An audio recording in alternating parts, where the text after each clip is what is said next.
вами. Спасибо за приглашение на встречу, на неформальную встречу глав государств СНГ. Хочу поблагодарить вас за теплый прием. Искренне благодарен российской стороне за оказанное нашей делегации теплое гостеприимство и радушный прием. Сегодня нам представляется хорошая возможность обсудить актуальные вопросы. Рассчитываю, что мы обменяемся по дальнейшему развитию кыргызско-российского двустороннего сотрудничества. Еще раз благодарю вас за теплый прием. С наступающим вас. Спасибо. Добро пожаловать.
Александрович, рад вас Please видеть. sit down. Во-первых, I'm happy to see спасибо, you, что приехали. President Lukashenko. Thank you for coming. Смотрел ваше I have выступление. watched your speech live. It just so happened it was a very deep and thoughtful thing. It was a very balanced speech. Did I say anything that was too much? No, not at all. You always know what to say, and this was a very thoughtful and multifaceted speech. You spoke about both domestic and international affairs, and I was very fascinating. It was very fascinating to hear you speak about the high quality of Russia-Belarus relations. You spoke with such warmth about Russia and Belarus, and I'm sure a lot of people both in Russia and Belarus were happy to hear that. So I'm happy to see you as well today, and I'm sure we'll have an opportunity to talk with each other and with our colleagues to cover all the wide range of our bilateral relations. We have been working very closely. I've recently met the Prime Minister of Russia, speaking about the scope and length of our relations with Belarus. There are always more issues to discuss. So welcome to Russia. Well, thank you, President Putin. I don't want to overburden this discussion with going too deep into discussing our bilateral talks, because there are certain matters that have to be coordinated, but overall, all of the agreements are being implemented, from military and technical cooperation to economic issues. There are no issues at all. So thank you for inviting me. I was, as I was preparing for this meeting, I thought you had your conference with the media, and I had my own, and perhaps most of the issues have been discussed, and now is an opportunity to maybe have a more relaxed conversation. Thank you for your assessment. It's a good thing that you heard my speech to the media. Thank you for your kind words, and so congratulations on hosting your press conference. This is a very important landmark event, as always. It's a good thing that you didn't skip any urgent, any critical or more sensitive matters. And so we continue to spearhead the integration processes here in the former Soviet Union territory. We're not imposing anything on anyone. We're telling everyone, please take into account your own interests. Of course, what we want is a good, productive integration effort. And so we continue to coordinate all of these matters, as we will continue to do so. Thank you.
вчерашним днем пресс-конференция открытой линии очень все хорошо. Я понимаю, что это не просто.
сотрудничество в рамках Евразийского экономического Cooperation союза, as part of the Eurasian прочно Economic Union, утвердившегося в качестве одного из which самостоятельных и самодостаточных has центров become a формирующегося многополярного мира, self-dependent продолжает center, one of the поступательно centers развиваться. of the multipolar world Расширяются order. It is continuing to develop step by step.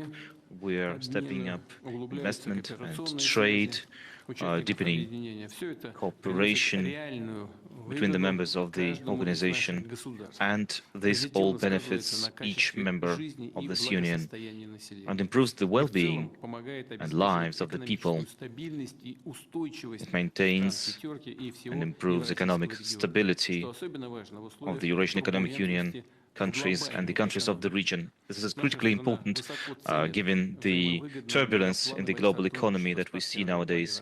Russia values the multifaceted cooperation we have with our partners within the Eurasian Economic Union, and we're interested in intensifying our cooperation with all members of the Union. I'm sure all of my counterparts share my sentiment, and I hope and expect that this session of the Supreme Eurasian Economic Council will help us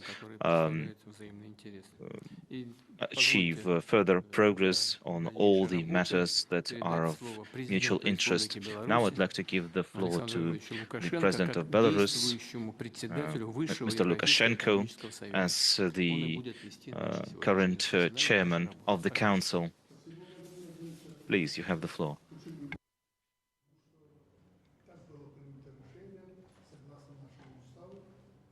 Беларусь является председательствующей в этом году. So Belarus presides in the Council this year. This is our second session. The first one was in Minsk. And back then I was also the chair of the session. Now, first off, I'd like to ask the members of the Supreme Eurasian Economic Council and the leaders of the countries, you have the agenda on hand. Are there going to be any changes to the agenda that we have proposed for this session? So no amendments, no suggestions. So let us proceed according to the agenda that has been developed based on our procedure. But before we agree on our further actions, as per tradition, let us first discuss the existing matters on the agenda. We have all spoken out on these issues, so now let me say a few words as chairman. President Putin, thank you so much for the perfect organizational work. As always, there were no problems with transportation, and I'm sure that tomorrow, as we have our event for the CIS, it will also be just as productive. But today we have our meeting of the leaders of the EAEU countries, and we will be discussing the wide range of integration issues.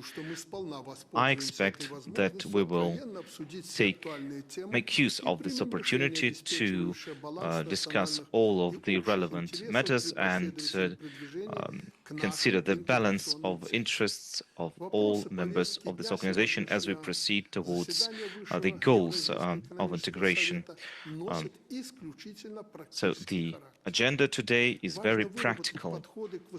It is important to develop approaches to trade and economic cooperation with outside countries for the next 5 years. Belarus supports the search for new partners, especially from the from among the countries of the global majority, especially in the parts of the world where people want to see us and wait for us. We would like to step up partnership in tourism, and for that goal, we will need to among other things, agree on the budget of the organization for the year 2026. So next year, the Republic of Kazakhstan will be presiding over the organization. I'm sure that Astana will provide additional new impetus to the development of our group.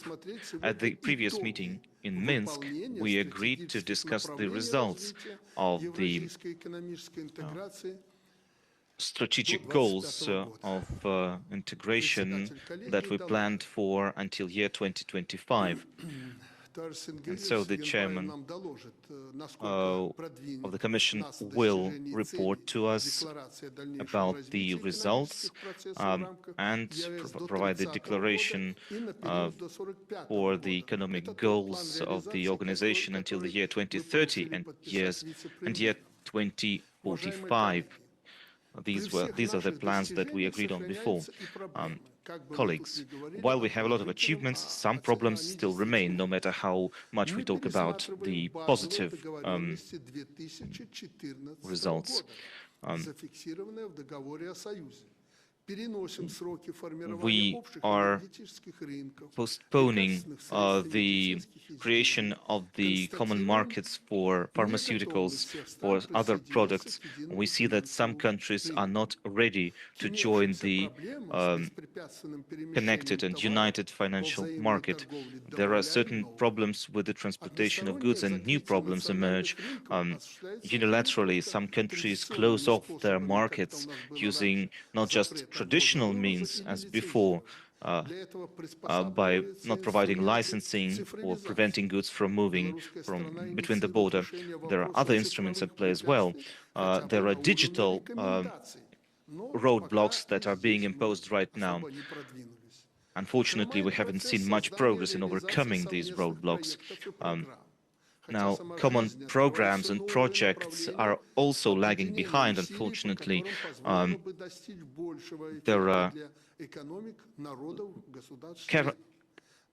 Implementing those projects would actually allow us to achieve much more progress, because in robotics, in microelectronics, in AI, and in other sectors, unfortunately, what we see is there are only discussions or observations between countries, but not actual productive partnership or cooperation. We agreed that our counterparts will provide reports on the results of the strategy 2020-25. Also, well, of course, in these past 5 years, we've spent too much time talking about payments to the members and officials involved, and then actually addressing some of the issues. And so, and we see that some of the members are wary of the plans for the year 2030 and further, because they see too much of an integration as a potential risk. Some of the issues are being obfuscated instead of actually getting addressed. And so if we actually want to address them, let's get back to the enthusiasm that we had before when we started this organization. Now is the time when countries join up into unions in order to have a more streamlined and even aggressive policy. And this is the kind of approach that we had at the outset. Now I'd like us to concentrate on integration. This is the main goal of this union. So thank you for your attention, and let us agree on something. Like before, we should all have a say on the current agenda, and then we will make a decision whether we will actually make statements at the wider session. If not, then, as usual, Mr. Tokayev will just provide for remarks, and then everyone will provide their own remarks in writing. So we will decide on that later. Now let's give the floor to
Владимир Владимирович, по традиции вам слово. Уважаемые коллеги, дорогие друзья, позвольте мне еще раз всех Dear colleagues, поприветствовать friends, allow me once again to в welcome рамках you расширенного for the нашего extended состава. format. Хочу всех поблагодарить за I то, would что like to thank сочли you all возможным for откликнулись на наше finding the приглашение opportunity to accept our invitation в Петербург, to come to St. Petersburg, Россию. to Russia. Мы сейчас только говорили и достаточно подробно. We have just had a detailed talk about our current affairs in our narrow format, and now we would like to welcome коллег, our friends and colleagues joining us here, форматах, но так или иначе проявляют who интерес express their interest in various formats to the work Евразийского of the экономического Eurasian совета. Economic Council. Уверен, что это будет полезно и I am для sure самого that this will Совета, be и для useful for the тех Council государств, itself, которые, as well as for the states, еще раз повторю, which проявляют интерес к once нашей, again express interest совместной работе. to Мы our констатировали, joint work. что участие в We have работе noted that the participation приносит in the work of the Eurasian Economic Union brings great benefits, including those related with accelerated industrial growth and economic growth in general. It expands opportunities for communications between the citizens of our countries, and overall this is a positive experience. But each state should take a careful look at all the aspects related to our joint work. This, I'm sure, is what the chairman of the Eurasian Economic Union will talk about, and the current chair is Belarus, and I have the pleasure of giving the floor to the President of Belarus, Mr. Alexander Lukashenko. Уважаемые Please. друзья, в узком составе Dear мы friends, приняли решение in the narrow format meeting, we have adopted a decision that each head of delegation, each head of state, will state their position on the most relevant issues, позвольте мне which is why начать эту дискуссию I как would like to председателю begin this нашего discussion союза. as chair of our union. Сегодня по сложившейся традиции уже мы As встречаемся per накануне tradition, Нового года в today широком кругу we are meeting before the new year, and we are joined by a group of like-minded people in the hospitable northern capital of Russia, St. Petersburg. We draw the line on the outcome of our cooperation, and we draft the tasks for the future. These traditions showcase the fact that our union is a success. We have established a solid foundation for the union. These are the countries sharing common goal and an understanding of the processes and achievements. I would like to thank the President, Mr. Vladimir Putin, for inviting us and for creating the conditions for productive work. I am glad to welcome here our friends, representatives of the observer states of the Eurasian Economic Union, as well as a high-level delegation of the Republic of Indonesia. The growing interest of the global majority to the partnerships with our union show that the Eurasian economic model is very relevant. This underlines the role of our union as a pole of economic growth, with all its setbacks that we have discussed in the previous meeting in a narrow format.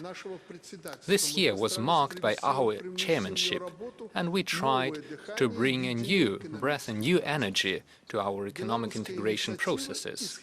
The initiatives of Belarus were not dictated by the narrow interests and the national preferences. We were guided by the long-term priorities which are relevant for all the states. The Belarus chairmanship marked the end of the 5-year cycle of the development of the economic union, drawing the line on the implementation of the strategic areas of cooperation in the economic integration. We can definitely say that under the immense external pressure against our countries, the Union has preserved and multiplied its relevance to strengthen the economic capacities of the member states. According to our estimates, in 2024-25, the total GDP of the Union countries has grown by 11%, and industry and agriculture have grown by 10%. The 2020 unemployment rates were almost 6%. As of 2024, it is about 3%. This year, the main economic indicators of the Eurasian Economic Union are still positive. In all the member states, we see growing salaries, as well as the minimal rates of unemployment. As of 2025, we have established a solid foundation to start a new stage for the development of the Eurasian economic integration. Today, we are signing a plan of events to implement the declaration and the further development of economic processes within the Eurasian Economic Union until 2030 and until 2045. This is what was called an action plan for EAEU 2.0 during the meeting in Minsk.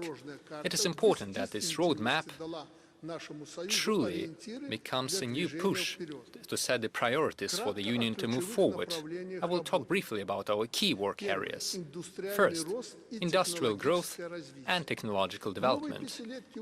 In the new five-year period, our efforts will be concentrated on establishing a common space for cooperation and more intense processes of technological development.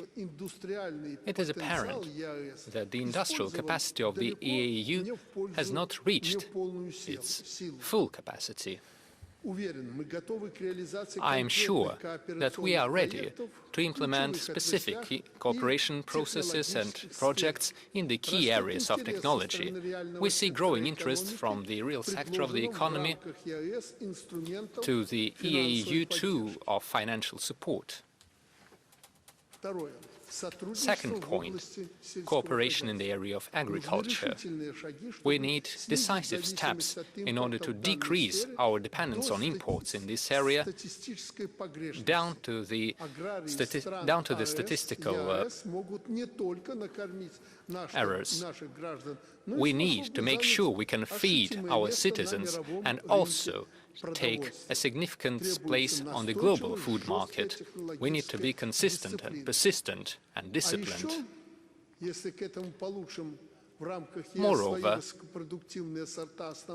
we need to make sure that the EAEU focuses on improving its main agricultural products, as well as that we improve our animal husbandry technologies, and then it will be hard to compete against us. The third area is reinforcing the transportation and logistics. This is one of the priorities for cooperation with the observer states of the Union.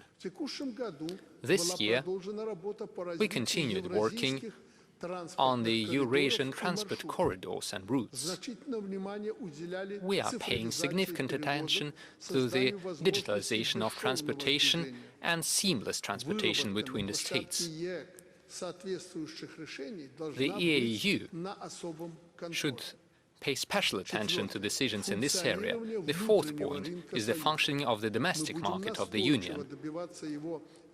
We will be consistently working to ensure coordinated efforts in the interests of all the member economies, and we hope for further steps towards a common stock market, common goods market of the EAEU. Fifth point is the digital transformation. Throughout the year, we have been paying close attention to the roadmap to establish favorable conditions for e-trade, e-commerce, and the development of modern, good-producing channels. There have been problems that we discussed in the narrow format, but we are trying to find solutions and moving forward to the extent of our capacity. This topic is key for the digitalization of the EAEU.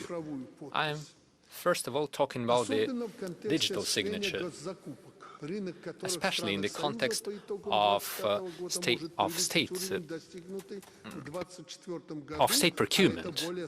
And this is a market of over $143 billion as of 2024. The digital environment should make a significant contribution to the competitiveness of our economies, rather than creating additional barriers within the Union. Sixth point is the international vector. During the year of its chairmanship, Belarus paid special attention to the international agenda, as well as the positioning of our Union on the global arena. We have successfully held the 4th Eurasian Economic Forum in Minsk. We continued working to establish a network of preferential trade agreements between the Union and third countries. In June, in Minsk, we signed an agreement on economic partnership with the United Arab Emirates and a temporary trade agreement with Mongolia. Today, we welcome our new partner, the Republic of Indonesia.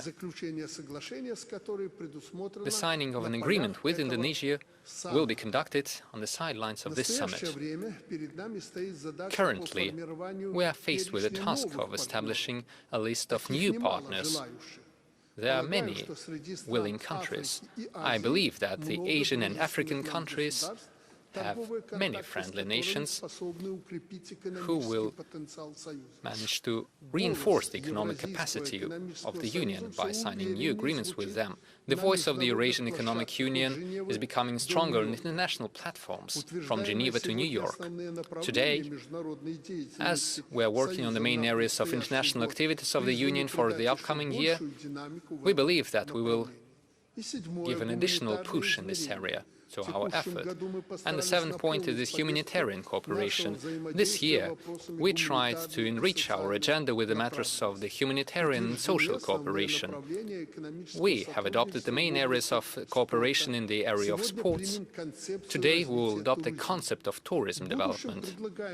In the future, we suggest that we pay closer attention to the mutually beneficial cooperation in the area of healthcare, education, culture, and the information cooperation. The main priority for us is to establish a comfortable environment for the citizens.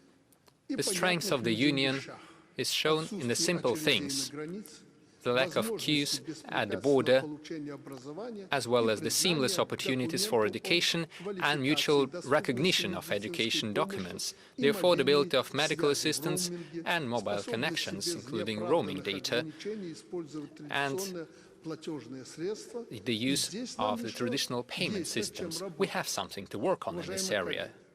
Distinguished colleagues, not all of the points stated on the program of our chairmanship have been implemented, but I am sure that the relevant points will stay relevant for the future chairmanship of Kazakhstan. Mindful of the fact that we are mere days away from the new year 2026, I would like to wish you all and the citizens of our country peace and prosperity, especially to the peoples of our states. Thank you for your attention, and I now give the floor for a statement to the Prime Minister of the Republic of Armenia, Mr. Nikol Pashinyan. Please, over to you. Thank you very much, distinguished heads of state, distinguished members. I would like to welcome you at the final session of the Supreme Eurasian Economic Council, and on this occasion I would like to express my sincere gratitude to the President of the Russian Federation, Mr. Vladimir Putin, for the hospitality that we're enjoying here, as well as for the high level of organization of today's session. Also, allow me to wish to the Republic of Kazakhstan successful and fruitful work as the upcoming chair. Distinguished participants of the session, this year we are analyzing the outcome of the developments of the Eurasian economic integration as of 2025. Throughout the past period, we have accumulated a significant experience of interaction. In this context, we are establishing further priorities for cooperation and Eurasian economic integration, based on the results that we have achieved. At this point, it is important to ensure the delimitation of the national and supranational areas of cooperation, the areas where national competences will be the priority. I'm talking about the sovereign solutions that could ensure the sustainability of the integration process. This year has been especially important for international cooperation of the EAEU. We are expanding cooperation with the key partners like Iran, the United Arab Emirates, Mongolia, China and India. We are opening up new markets, which contributes to the diversification of exports and imports and reinforces the positions of the EAEU in the global economy. In this context, we welcome the signing of a free trade agreement with the Republic of Indonesia. The Republic of Armenia also pays special attention to the development of constructive dialogue with the observer states, which show sustainable interest in cooperation with the EAEU. Ensuring seamless functioning of the domestic market is one of the priority goals of our integration. This means consistent elimination of barriers, digitalization and simplification of regulatory procedures, as well as the establishment of equal conditions for all the participants of the economic process. I am convinced that the Commission, together with the governments of the member states, will continue finding solutions to the sensitive issues through the elaboration of mutually acceptable agreements. Allow me to point out that we see good promises in the logistics cooperation based on the principles of mutual respect, equality, sovereignty of national jurisdictions. In this context, I would like to note that the constructive, favorable changes that we're witnessing establish new opportunities for all the countries of our region. They reinforce the economic sustainability and expand regional communications. Therefore, I would like to express my gratitude to the President of the Republic of Azerbaijan for the decision to deblock the transit of cargo to Armenia through Azerbaijan and for creating the conditions to begin bilateral trade. This is one of the first important conclusions and achievements after the establishment of peace and stability in the region. Colleagues, in the recent years, the importance of the trade in services is growing for the economies of our countries. This sector is a significant part of our GDP and employment. The functioning of the common service market improves the quality and competitiveness of our suppliers. This simplifies our common procedures and creates more favorable conditions for doing business. We believe that work in this area should become more dynamic, since it has a direct effect on the economic growth of the member states of the EAEU. Another area which is as important is digitalization. Today, sustainable development is impossible without the use of digital technology. These create a solid foundation for e-commerce too. In this sense, this year we have reached a consensus on the key issues of regulation for e-commerce. We have found agreement which creates a foundation for a unified but flexible approach to this issue. A number of mechanisms are already being implemented. Therefore, we are creating predictable conditions for the market participants. In this context, a key area of practical cooperation for our integration this year is the increase of transparency and monitoring of the movement of goods, the development of the marking systems and tracking systems with the integration of digital taxation systems of the member states contributes to the improved efficiency of our taxation administration and to the reduction of the shadow market. These measures are meant to ensure competition and competitiveness and the protection of the domestic market of the EAEU while reducing the administrative load on the businesses. We see a great positive effect for the growth of our economy in the tourism area. The concept of tourism development adopted today will give a new push to increasing the mutual tourism flows between our countries. Distinguished colleagues, to conclude, allow me to once again confirm the readiness of the Republic of Armenia to mutually beneficial cooperation within the EAEU for the good of economic stability and sustainable development in our region.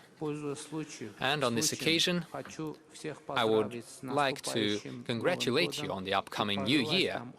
I wish us all success in the upcoming year 2026. And I wish peace, prosperity, and well-being to our people. Thank you. Thank you, Prime Minister. Thank you for your congratulations as well as for your constructive statement. Next, I would like to give the floor to the President of the Republic of Kazakhstan, President Kassym-Jomart Tokayev. Over to you, sir. Distinguished heads of state and government, our annual meetings before New Year have become a good annual tradition. They provide us with a chance to take stock of what we've done in the year and to charter our course forward. I would like to express my gratitude to the President of the Russian Federation, President Vladimir Putin, for his warm hospitality as well as for the excellent organization of our today's event.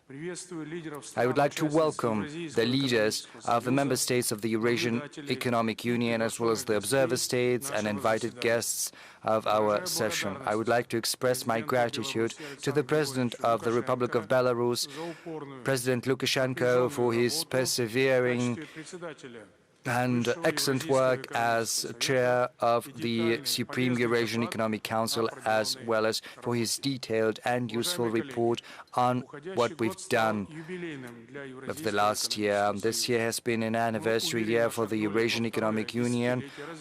Right now, we are entering the second decade of our integration association. A lot has been done over these years. We've ensured steady growth of internal trade. We are succeeding in the implementation of infrastructure project. Our industrial cooperation is growing despite the global shocks of the recent years. We've managed to retain positive economic dynamics. We're expecting that the total GDP of the Eurasian Economic Union in 2025 is expected to grow by 2%.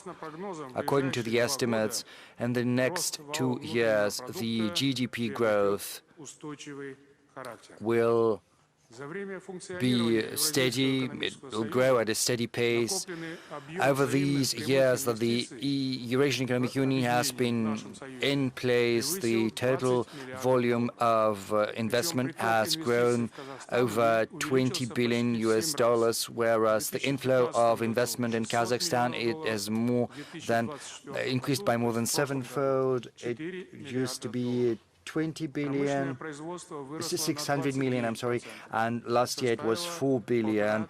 The industrial output has increased, rising to $1.5 trillion, and we need to further improve the economic potential of the Eurasian Economic Union. Among our promising avenues, I would like to suggest the following. First, the world has entered into the era of a complete and radical digital transformation as well as AI. I think we have to keep abreast of these changes, and we need to ensure the implementation of cutting-edge technology in all the fields of economy of the Eurasian Economic Union. We propose that we should start working on the implementation of AI technologies in different domains where the Union is active. To cite an example, we can use the systems for forecasting trade flows as well as to assess the potential impact of tariffs. Next year, when Kazakhstan assumes the presidency, we will conduct the annual Eurasian Economic Forum. In the sidelines of this forum, we can make a joint statement on the responsible development of AI in the space of the Eurasian Economic Union. Together with the governments of our countries, we could work this issue through.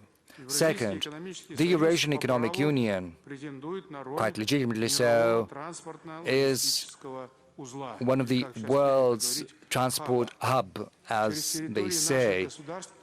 Our countries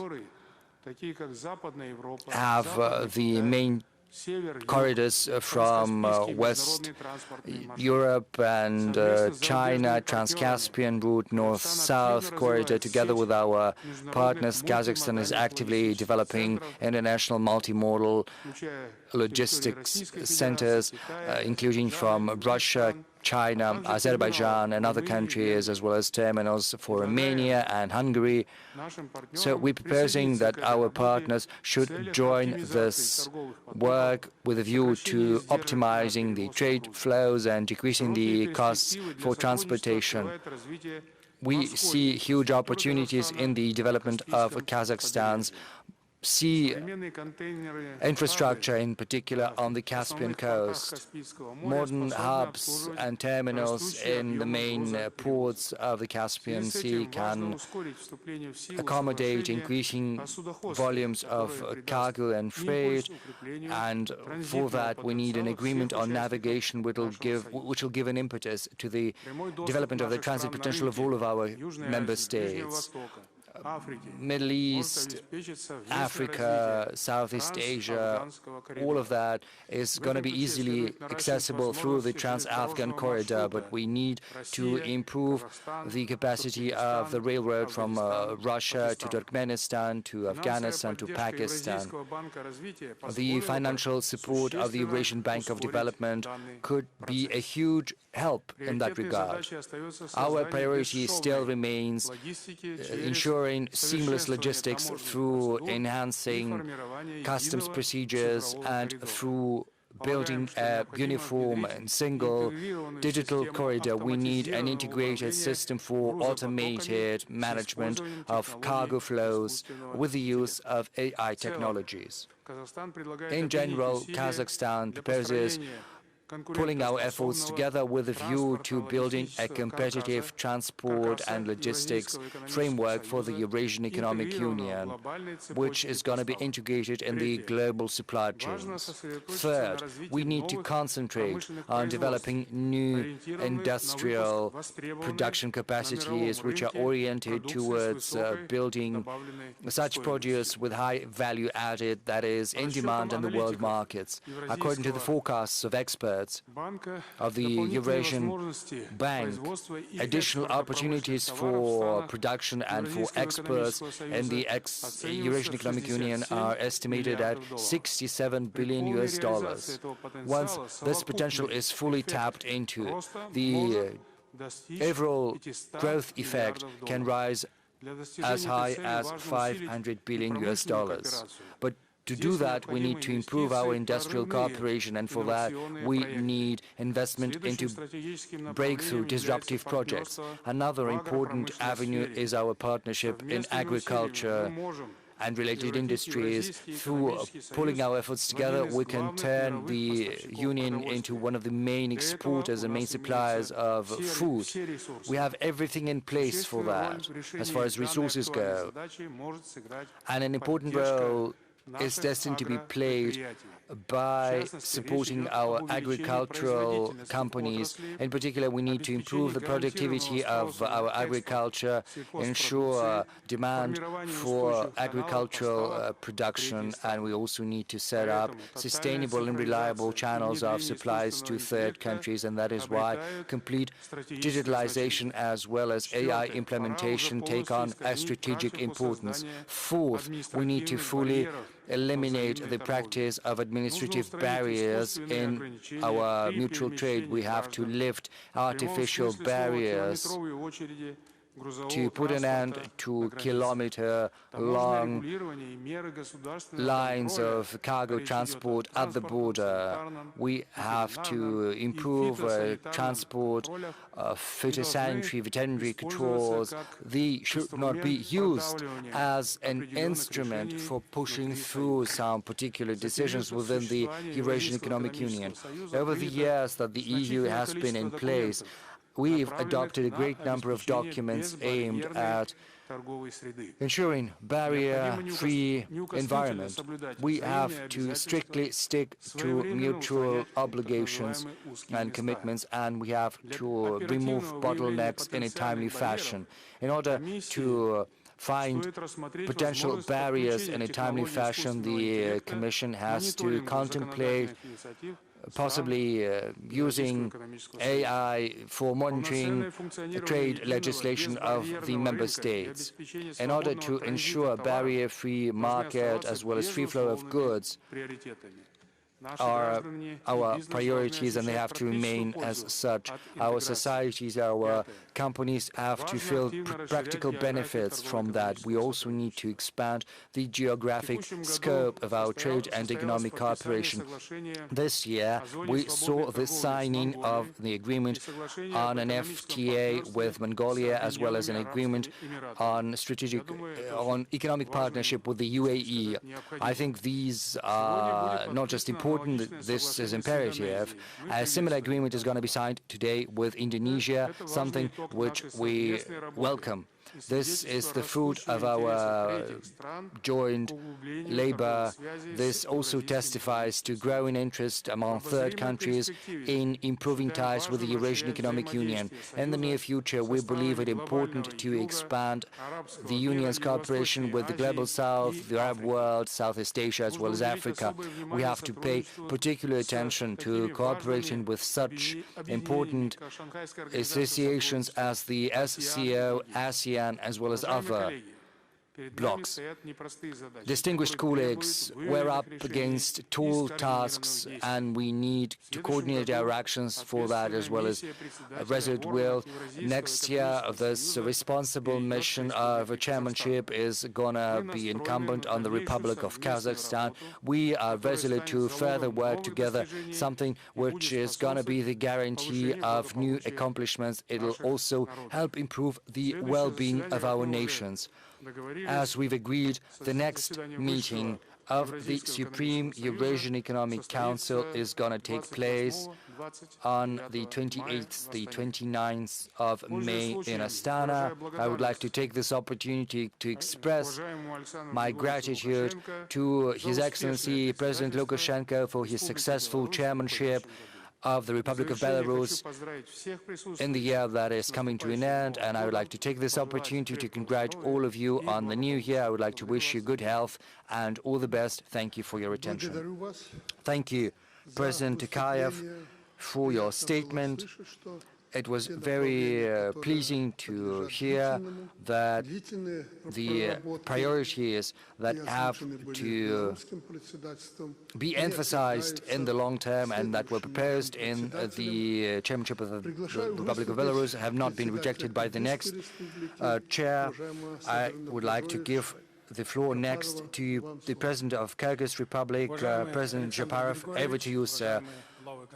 Mr. Lukashenko, distinguished heads of state and government, distinguished participants of the session, I'm glad to welcome all the participants of the session of the Supreme Eurasian Economic Union. It's very pleasing to see all of you in good health.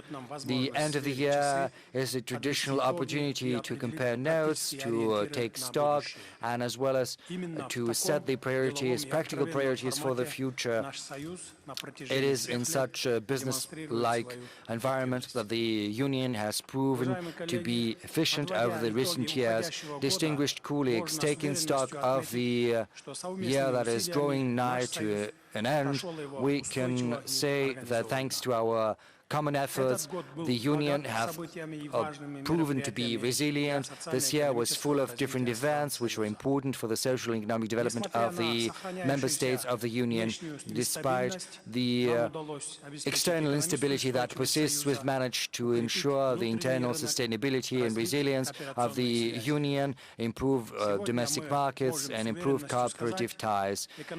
Right now, we can confidently say that economic cooperation within the Union is not just developing, rather it is gaining traction.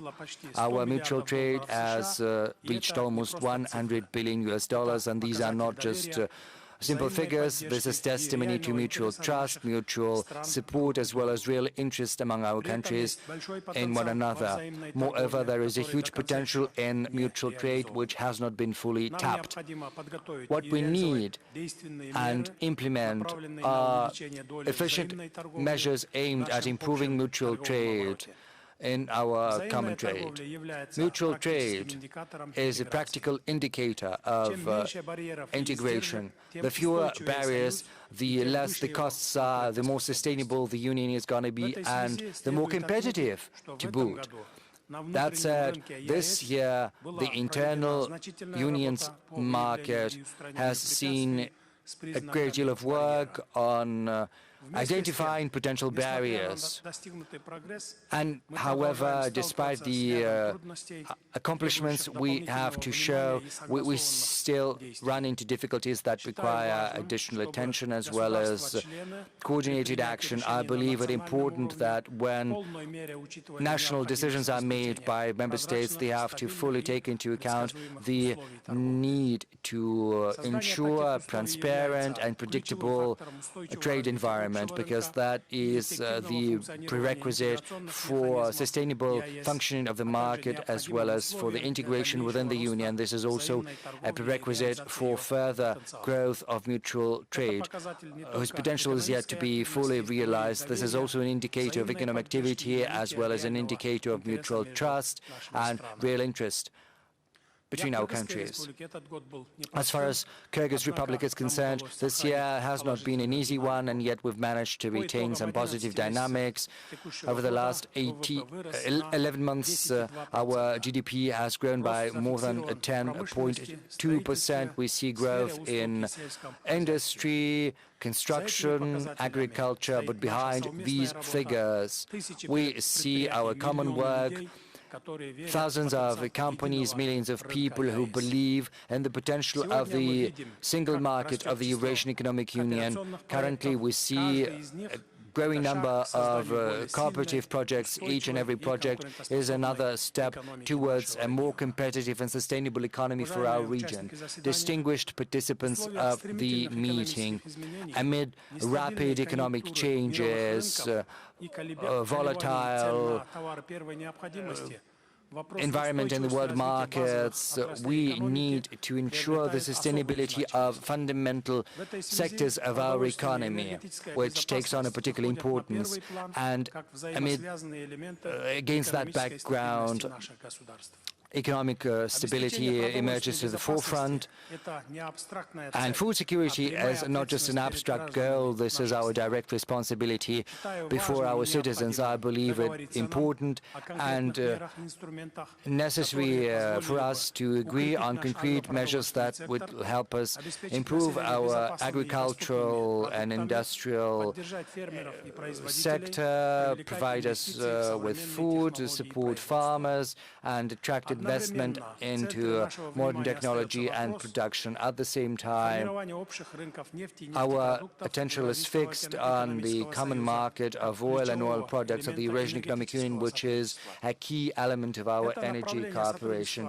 This important cooperation avenue has become the foundation of our integration. So it's imperative for us to continue moving along this path. The establishment of a common energy market is not just yet another step in our common work. This is a significant stage which will determine the architecture of future energy security of the Union. We expect that the launch of the single energy market of the Union is going to give an impetus to greater internal trade, improve competition, and open up new opportunities for our businesses. The main outcome which we expect is a steady supply of energy resources to the member states, as well as a greater level of energy security. I would like to take this opportunity to express my gratitude to our distinguished colleagues, in particular President Putin, President Lukashenko, and President Tokayev, for your timely support of Kyrgyz Republic with the supplies of oil products. This is an example of solidarity as well as practical cooperation within the Union. We highly value such a responsible attitude. We believe it as a good apparent example of mutual trust as well as resolve to search for common solution, even despite objective difficulties we are undergoing. We are currently viewing what we will do in the next 2026. This document reflects what we're going to do. It is also an instrument for taking concrete measures to improve economic growth, mutual trade, infrastructure, and innovation. We are supporting the course towards concluding a greater number of FTAs, because it is a very good instrument for improving the competitiveness of our economies. I'm confident our businesses will fully take advantage of the new opportunities that are being opened up through the agreements with Mongolia, the UAE, Iran, and Indonesia that have been signed this year. It is important that each step in this direction should be based on joint efforts of the member states, as well as efficient use of available resources, as well as a search for well-balanced solutions which meet the interests of all the members of the Union. We also welcome the launch of negotiations with the Republic of Uzbekistan on agreement on exchange of information and trade. It will help improve transparency, cooperation. It will also improve trust between our customs services. Dear friends, the Republic of Kyrgyzstan confirms its strong commitment to Eurasian integration and our readiness for constructive and resultative work in all the areas of our interaction and activities of the Eurasian Union.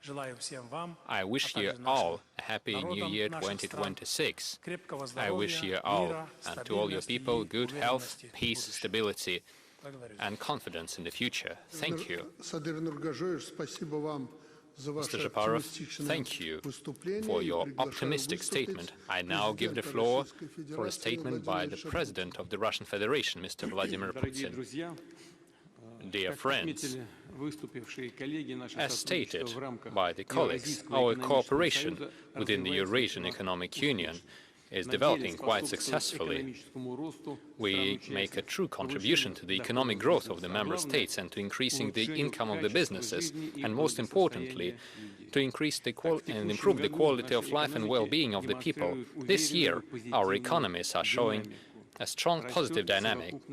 We see the growth of our total GDP, and the champions in this regard are the Republic of Kyrgyzstan, with a significant growth of more than 10% of their GDP. This is a very good figure, and we congratulate the President of Kyrgyzstan and his entire team on this result. Speaking of our union,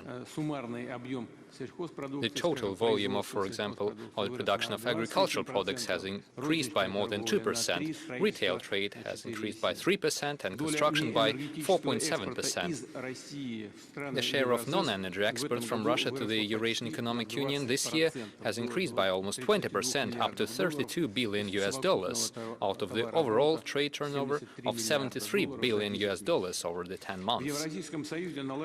The Eurasian Union has established a sustainable and independent payment infrastructure, and almost all the mutual transactions are carried out using national currencies. Their share in the commercial operations between the member states is 93%. I will point out that we have implemented the 5-year strategy of Eurasian economic integration. As a result, we have eliminated numerous trade barriers and harmonized non-tariff regulation and administrative procedures. We have improved the coordination between our taxation and customs agencies, and we have launched the mechanism of support for cooperation projects. Further integration should be based on the previously adopted declaration, the Eurasian Economic Path, until 2045. And today, to develop on that, we will adopt a new roadmap. The Supreme Council is also considering a number of important immigration decisions concerning the coordinated macroeconomic policy, improving the efficiency of technical and veterinarian sanitarian control and supervision, liberalization of construction cooperation. I will make a special mention of the project of a decree on further steps to establish a common financial market of the Eurasian Union. We are talking about one of the key areas of integration agenda, specifically on simplifying the access of our investors to the securities and the stock markets across the entire Eurasian Union space. Therefore, we will establish optimal conditions for access of businesses and enterprises to loans and other banking products, as well as insurance services. In this context, let me remind you that our organization has established the Eurasian Reinsurance Company, which has a great deal of capital and is meant to support the trade deals between our countries, and we need to tap into its full capacity. Another important integration priority is strengthening the transportation links within the Eurasian Union. Starting next year, the Eurasian Union will begin implementing the electronic navigation seals, which allow us to track the movement of cargo in real time through the territories of our member states, ensuring transparency of our logistics operations. We are also suggesting to our Eurasian Union partners to consider the use of the experience of the Russia-Belarus Union states, in particular our electronic bills of lading. Their use has simplified the cargo transportation by reducing the costs during the monitoring and transportation of goods. We see good promises in the development of tourism. The concept of cooperation development in this area, adopting today, contains specific priorities to improve and increase the tourism flows within the Eurasian Union. We are planning to create new transborder and international tourist routes. Dear colleagues, more and more countries and multilateral structures are expressing their readiness to cooperate with our Union. We're expanding the number of preferential foreign trade partners of the Eurasian Economic Union. I will repeat what my colleagues have said. This year, we have a new free trade agreement with Iran, as well as a new trade agreement with the United Arab Emirates and Mongolia. Today, we are signing a similar document between the Eurasian Economic Union and Indonesia. It will establish a free trade area for over 90% of the goods and about 95% of the mutual trade turnover. Thereby, we are opening a good future to enhance the cooperation of our five with one of the largest and the most dynamic Asian economies, and economies of the entire world. We are improving the conditions for the access of the Eurasian-produced goods to the vast markets of the Asia-Pacific regions. Overall, our common economic space and the existing preferential trade agreements, as well as the CIS free trade area, embrace together a vast market of 730 million consumers. We're also working on another agreement on preferential trade with India, a country with a sovereign foreign policy, a reliable partner, with a market of 1.5 billion people and about $4 trillion of GDP. The first round of the consultations on the text of the agreement took place 1 month ago. I would like to note that during our recent state visit to New Delhi, the Indian side expressed its readiness to intensify the process of agreeing on this important document. Today, the Supreme Council is also considering the decision to begin talks with Uzbekistan on the agreement on exchange of information on goods and transportation means moving across the customs borders of the Eurasian Union. This is a natural step, since all the states of the Eurasian Economic Union maintain close and good neighborly relations with Uzbekistan, as well as active trade and economic contacts. To conclude, I would like to express my gratitude to Alexander Lukashenko and all our Belarus friends and colleagues for the constructive approach to the chairmanship in the Eurasian Economic Union. And I would like to thank you for organizing our common work this year. I wish all the success to Mr. Kassym-Jomart Tokayev and all our colleagues from Kazakhstan, who are assuming the rolling chairmanship of the Eurasian Economic Union starting January 1st. We are ready to provide all the necessary assistance to you. And, just like other colleagues, I congratulate you on the upcoming new year. Thank you for your attention. President Putin, I would like to thank you for this precise statement looking into the future. We see that our cooperation is meant to ensure constructive economic development of our countries. Colleagues, our session is joined by the heads of observer states of the Eurasian Economic Union. As we agreed, we will provide them with an opportunity to make a statement. So please, Mr. Mirziyoyev, over to you. Distinguished heads of delegation, first of all, I would like to join the words of gratitude to the President of the Russian Federation, distinguished Mr. Vladimir Putin, for the hospitality and for organizing today's meeting. I would like to take note of the chairmanship of the Belarus side, led by President Alexander Lukashenko. Your chairmanship in the Eurasian Economic Union has upgraded our economic cooperation and given it a new dynamic. Amid the complications in the global market, complications in the logistic links, and the redistribution of investment flows, we see great importance in deepening pragmatic and mutually beneficial cooperation with the countries of the Eurasian Economic Union. They are our strategic and natural partners. Distinguished participants of the session, over the last 4 years, the cooperation with the observer states, the trade between Uzbekistan and the Eurasian Economic Union has almost doubled. It's important that the share of goods with high added value is growing. We are expanding our integration projects, and we see a sustainable dynamic and a stable dynamic. This shows the interest of our partners towards enhancing the production chains in Uzbekistan. We are taking part in the key cooperation formats.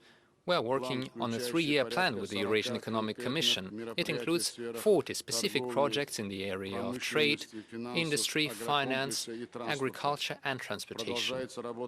We continue working in the joint work group. The 5th session will take place next year in Tashkent.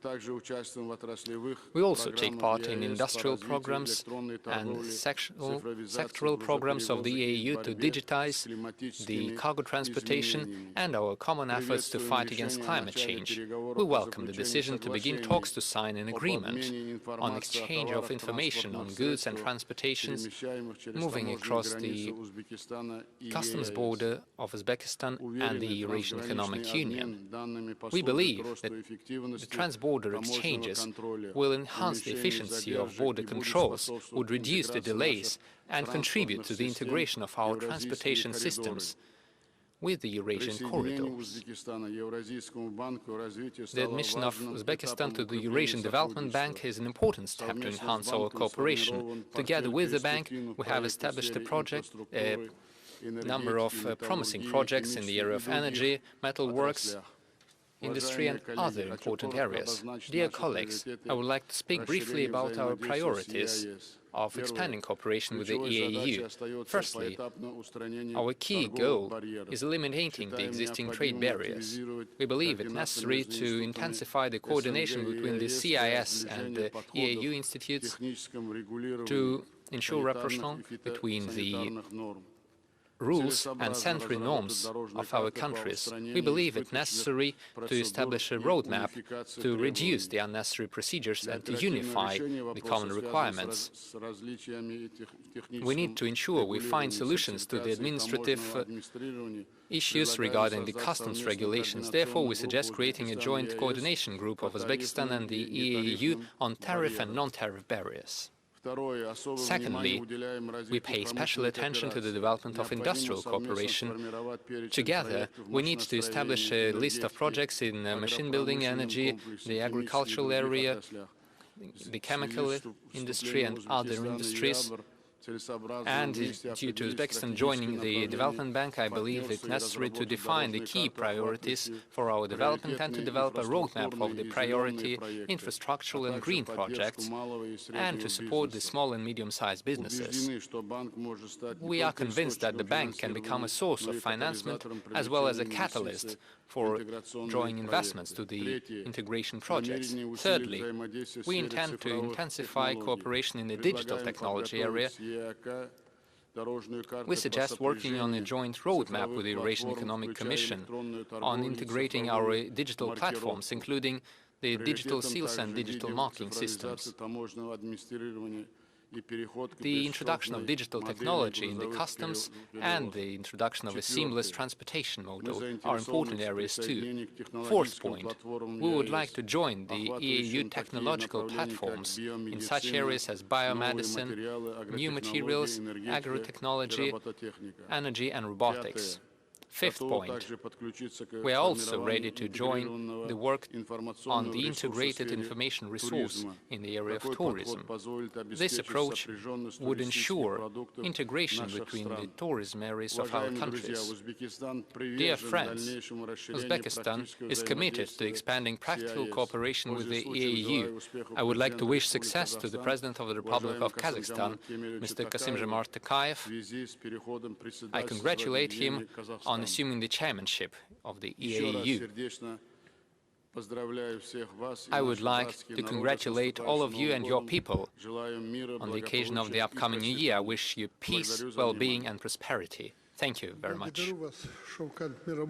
Thank you, Mr. Shavkat Mirziyoyev, and we will be glad eventually to see Uzbekistan as a full-fledged member of the EAEU. You are moving along this track and you are doing a lot for that, but I think you'll agree that it would be good if Uzbekistan joined our family. We are always glad to see you here. Dear friends,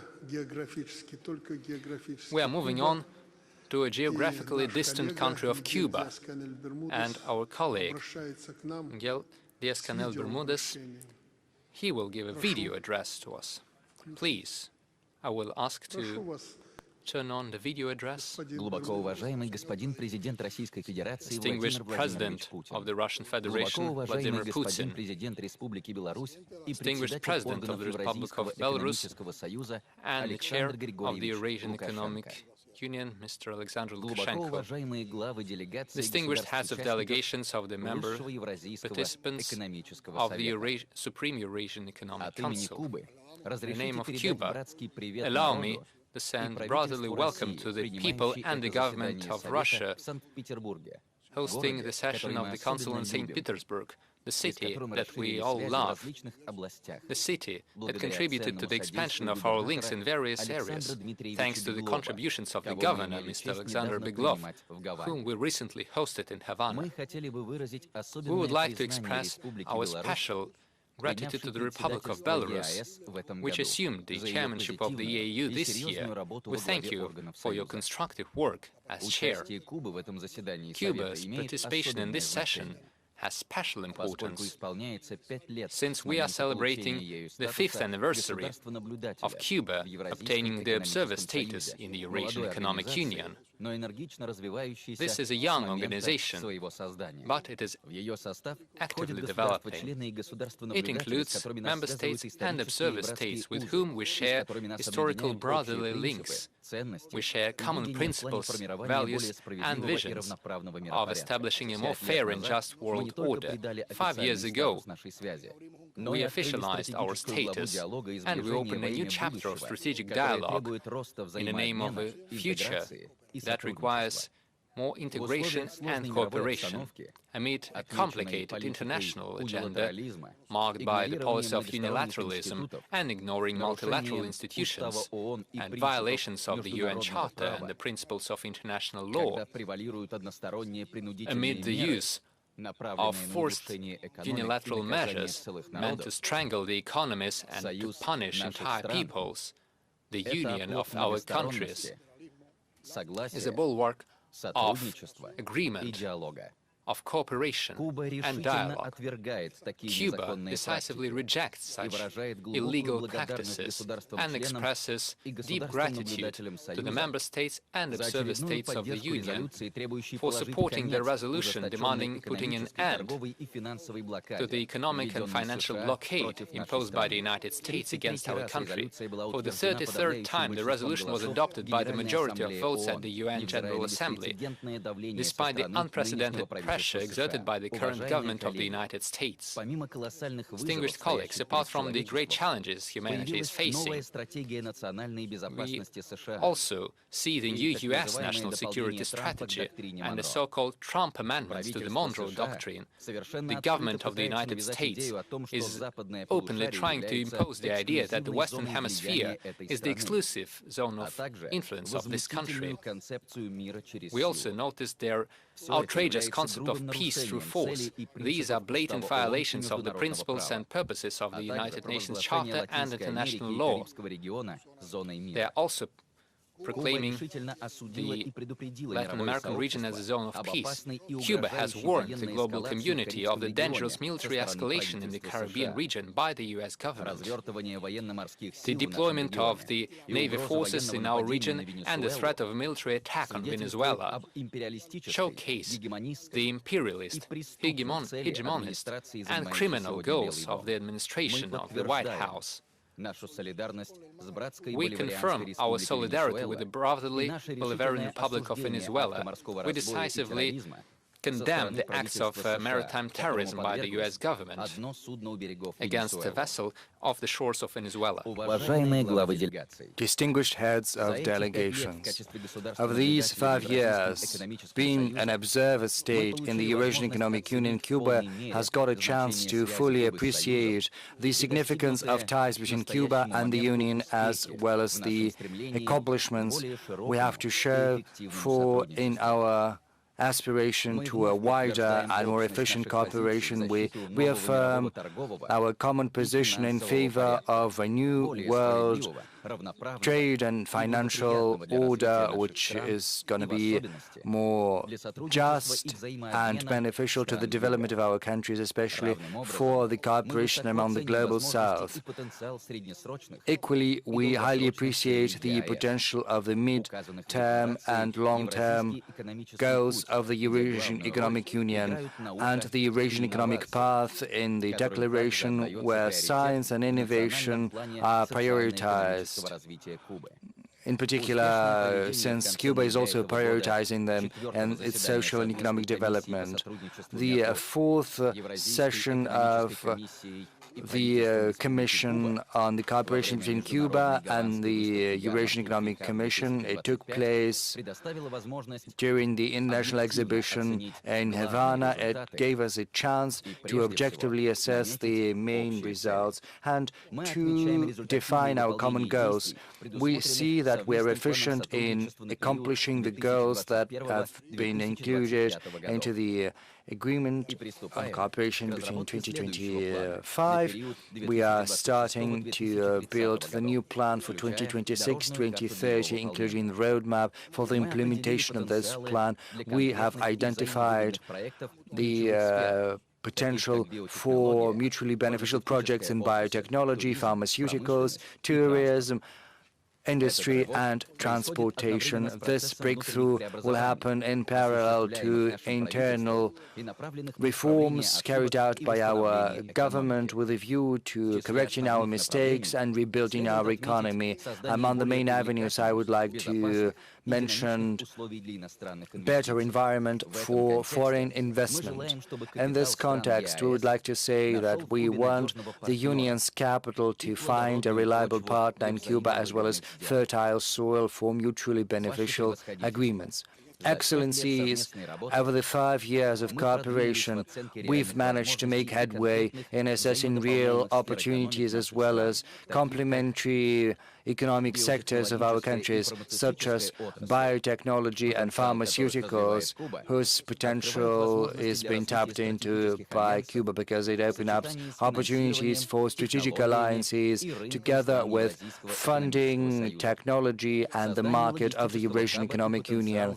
Our potential is something we see in building a special economic zone, given Cuba's geographic position as well as integration of Cuba in regional mechanisms. It opens up opportunities for building ties with the Caribbean and Latin America, for developing tourism, for cultural exchanges, sport cooperation. In terms of sport, we offer Cuba's potential in services, in organization, as well as building camps for training in Cuba. The indispensable ties between the business circles of the Union and Cuban enterprises, that is something that can help improve trade, attract investment, and diversify the sectors of cooperation with identifying our joint interests. In that context, we are grateful for the invitation to participate in the Eurasian Economic Forum that is going to happen in Kazakhstan next year. Mr. President, we've been following closely the great accomplishments of the Union in all fields over these years, that the consolidation has been advancing. It testifies to the success of this project. It is a shining example of integration in the Eurasian region. It translates in economic growth, technological development, as well as greater transport and logistics ties and economic ties, helping transform economic ties at the global level. As an observer, Cuba reaffirms its willingness to take a more active part in the Union's processes. We would like to improve our status with a view to maximizing our contribution to the development of the Eurasian Economic Union. On behalf of the people and the government of Cuba, I would like to give my best wishes to Kazakhstan, who is taking the baton of presidency next year. And in particular, I would like to give my best to the President of the Republic of Kazakhstan, Mr. Tokayev. I would like to cordially wish you nations and peoples all the best, peace and well-being, in the hope that our ties will continue to expand and develop for the benefit and for the good of our countries. Thank you. We'd like to thank dear Miguel for his openness, for his resolve. Next, I would like to give the floor to Ambassador Jalali of Iran, who is going to speak on behalf of the President of Iran, Masoud Pezeshkian. Over to you, sir. In the name of Allah, the Gracious and the Merciful, Excellency, Mr. Putin, President of the Russian Federation, Excellency, President Lukashenko, Chair of the Supreme Eurasian Economic Council, distinguished heads of state, Excellencies. First and foremost, I think it important to thank the President of Russia, the government and the people of Russia for hosting this meeting of the Supreme Eurasian Economic Council. I would like to congratulate you on the coming new year. To all of you, to all of your peoples, I would like to wish all the best. Excellencies, the Islamic Republic of Iran attaches particular importance to regional and multilateral mechanisms. We have always tried to be an efficient participant and partner you can rely on in regional associations and blocs. The activities of the Islamic Republic of Iran in such formats as the Organization of Economic Cooperation, BRICS, the Organization for Economic Cooperation of Developing Countries, D8, the Cooperation Dialogue in Asia, the Pacific Rim Organization, the SCO, all of that testifies to this fact. That said, without a doubt, the Eurasian Economic Union occupies a very special place in foreign policy and economic diplomacy of the Islamic Republic of Iran. The entry into force of the agreement on free trade between Iran and the Eurasian Economic Union, as well as the granting of the observer status to Iran, will be important steps in the life of this important economic association in this wide space. In modern world, economic integration as well as regional cooperation are key to sustainable growth and common well-being. We've gathered here today in order to concentrate on the importance of such cooperation as well as its future prospects. This meeting demonstrates the common resolve of the Union's member states as well as of the Islamic Republic of Iran to expand strategic cooperation in different fields, in particular in trade, energy, transportation, and new technology. Distinguished colleagues, during the last days of the year 2025, I would like to provide you with a short survey of relations between the Islamic Republic of Iran and the Eurasian Economic Cooperation throughout this year. I am confident that the entry into force of the FTA agreement between the Islamic Republic of Iran and the member states of the Eurasian Economic Union in May 2025 became a most important accomplishment in this year. This is also an important step in deepening our economic ties, because this agreement has created unique opportunities for national economies as well as for the business circles of the member states. It has also paved the way for expanding our trade, and by this moment, it has already resulted in greater volume of bilateral and mutual trade. I am confident that the potential of our trade is far superior to the figures we have right now, and God willing, there's going to be a true breakthrough in our mutual trade. The Islamic Republic of Iran has been represented at a high level at 2 meetings of the Supreme Eurasian Economic Forum, as well as 2 meetings of the Eurasian Intergovernmental Council. Iran's active participation in the key meetings of the Eurasian Economic Union attests to our resolve as well as our willingness to expand trade and economic ties with each of the 5 member states of the Union. The Ministry of Industry, Mines and Trade of the Islamic Republic of Iran, alongside his colleague, his counterpart from the Eurasian Economic Commission, have had a meeting of the Joint Committee on the implementation of the FTA agreement, and having analyzed the implementation of these documents and the current challenges, have adopted a roadmap to improve the implementation of this agreement. I would also like to say that the meeting of the trade ministers of the Eurasian is going to be timed with the 4th international exhibition dedicated to trade with Eurasia.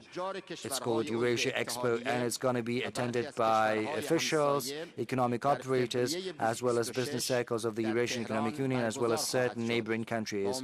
In February 2026 is going to take place in Tehran. I'm hopeful that the businesses and economic operators, as well as the officials that have been invited, will attend this important event. Excellencies, as I said previously during the previous session of the Supreme Eurasian Economic Council, Iran's cooperation with the Union's member states falls within its long-term strategy aimed at building a strong region through improving national sovereignty, simplifying transport and trade procedures, increasing the level of energy security, developing new technology, building common financial and banking infrastructure, as well as building people-to-people ties. I'm confident that on the basis of our cultural and historical closeness, taking advantage of a favorable geographic position, we will be able to build a successful model for economic integration. So let us exert efforts and show will in order to transform this historical opportunity into the turning point for our common growth, because future belongs to those nations that walk the path of cooperation and mutual trust to build further progress. I would also like to thank personally President Lukashenko for his successful chairmanship in the Republic of Belarus.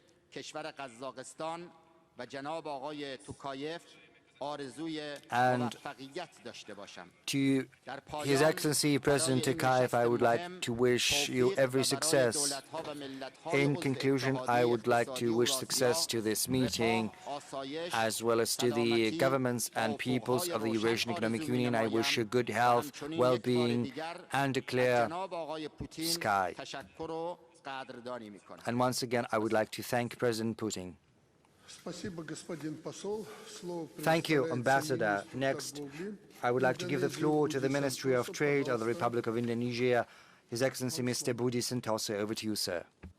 Yang Mulia Presiden Federasi Rusia, Presiden Republik Belarus, Presiden Republik Armenia, Presiden Republik Kazakhstan, Presiden Republik Kyrgyzstan, Wakil Perdana Menteri Republik Armenia, Wakil Perdana Menteri Republik Belarus, Wakil Perdana Menteri Republik Kazakhstan, Wakil Ketua Pertama Kabinet Menteri Republik Kyrgyzstan, Wakil Perdana Menteri Federasi Rusia, Ketua Dewan Komisi Ekonomi Eurasia, dan yang saya hormati para menteri, tamu undangan, Bapak Ibu sekalian.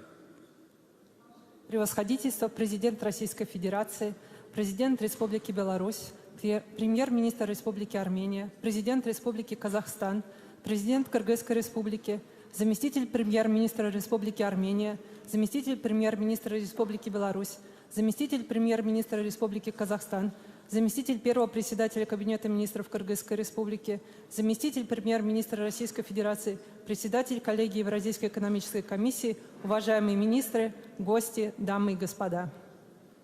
Pertama-tama izinkan saya menyampaikan salam hangat dari Yang Mulia Presiden Prabowo Subianto dan seluruh rakyat Indonesia kepada seluruh hadirin yang terhormat. В первую очередь позвольте мне передать теплые приветствия от Его Превосходительства президента Прабово Субьянто и всего индонезийского народа в адрес всех собравшихся.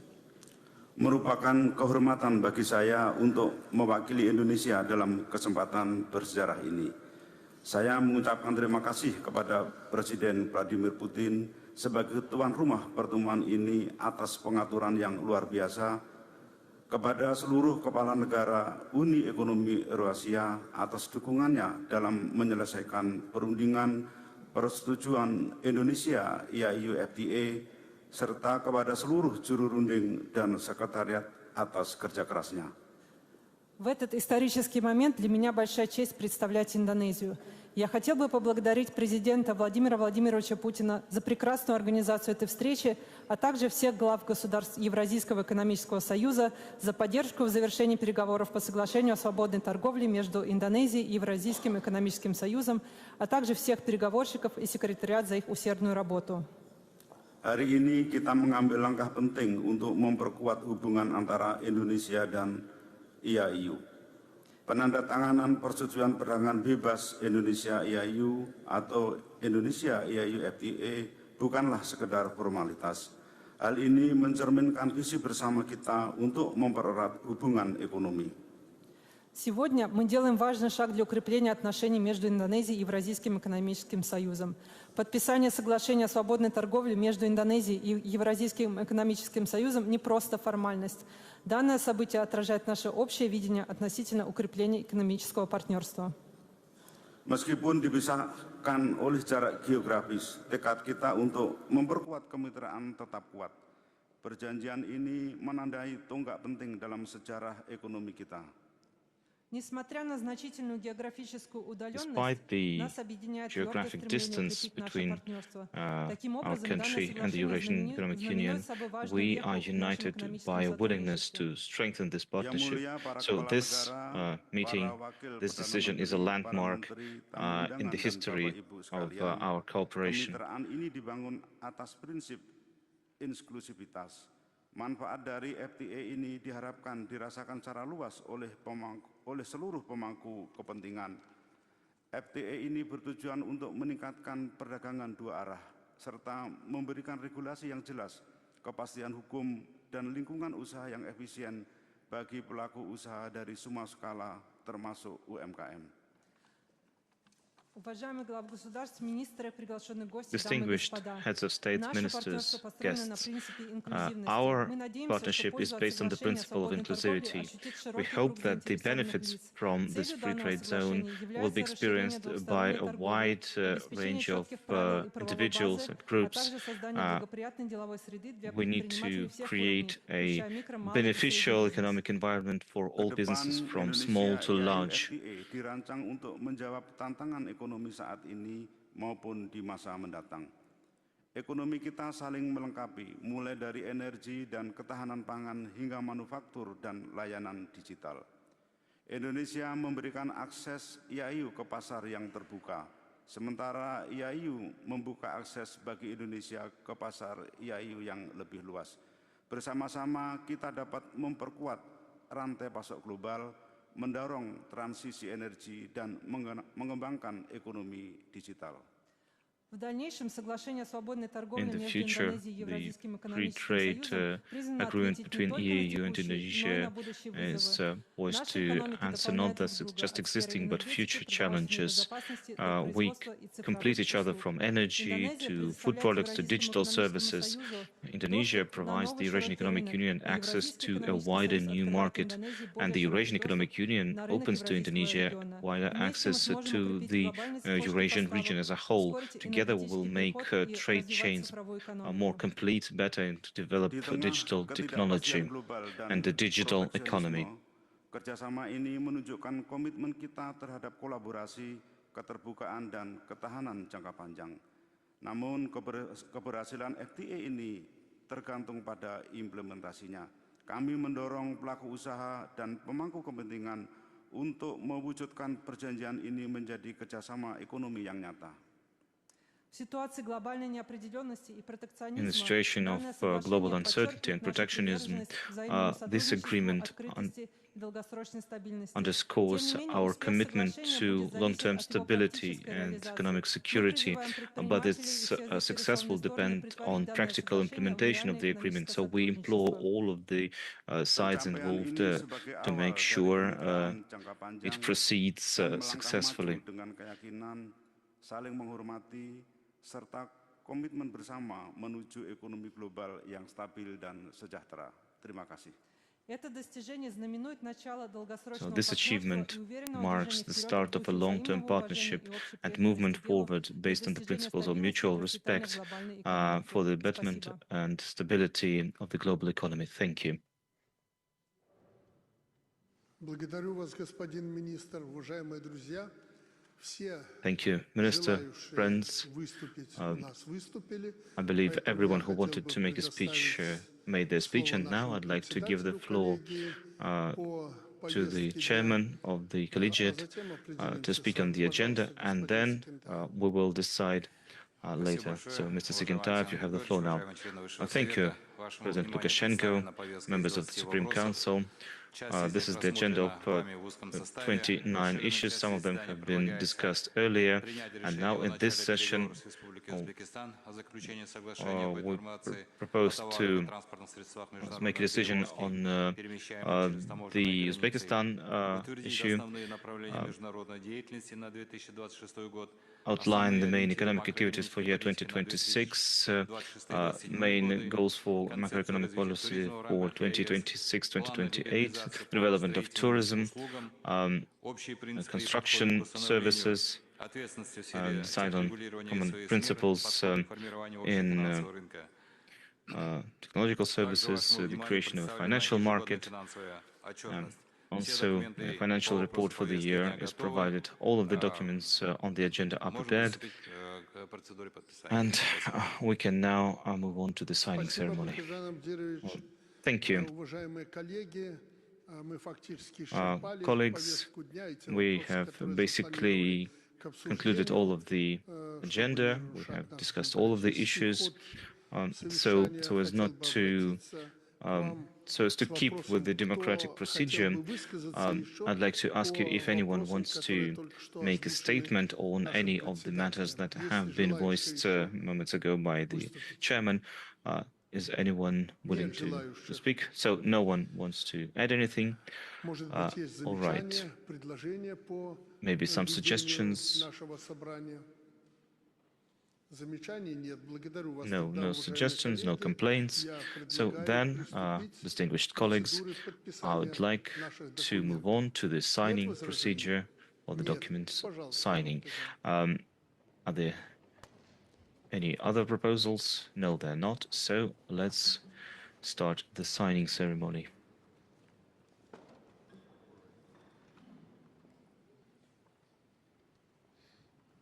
Ну ладно, давайте особо не топчись здесь, а то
Distinguished heads of states, all the final documents are signed, and now we are finally ready to sign the free trade agreement with Indonesia and the roadmap. Friends, thank you for the work that we've done today at this Supreme Economic Union Council.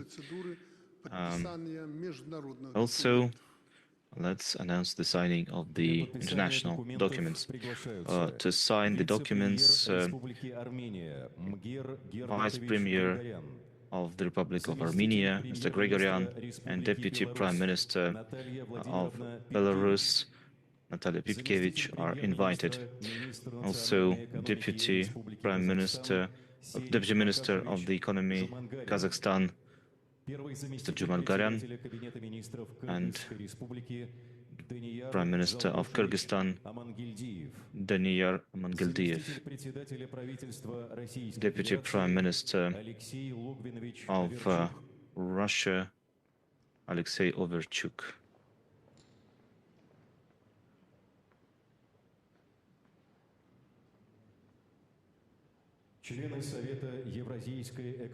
Members of the Council of the Eurasian Economic Commission signing the plan of events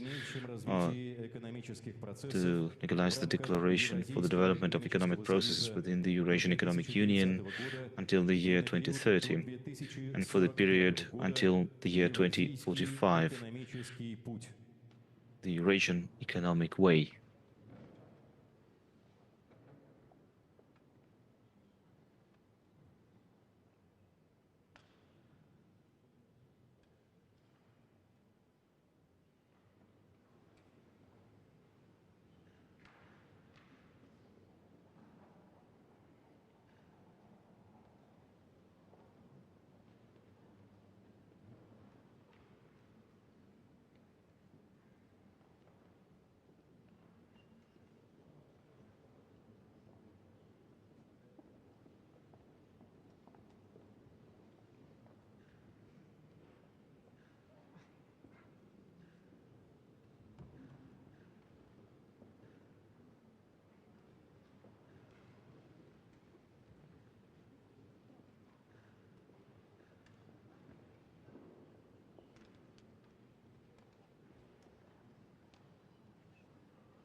Now announcing the signing the Free Trade Agreement between the Eurasian Economic Union and its member states on the one hand and the Republic of Indonesia on the other hand. The documents are signed by members of the Eurasian Economic Commission and the chairman of the Eurasian Economic Commission, Mr. Jagintayev, and the Minister of Trade of the Republic of Indonesia, Budi Santosa.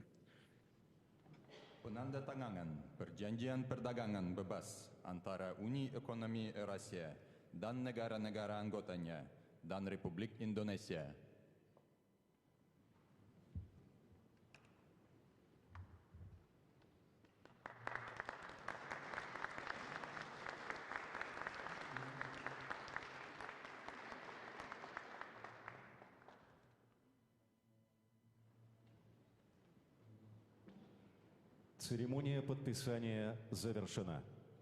The signing ceremony is now concluded.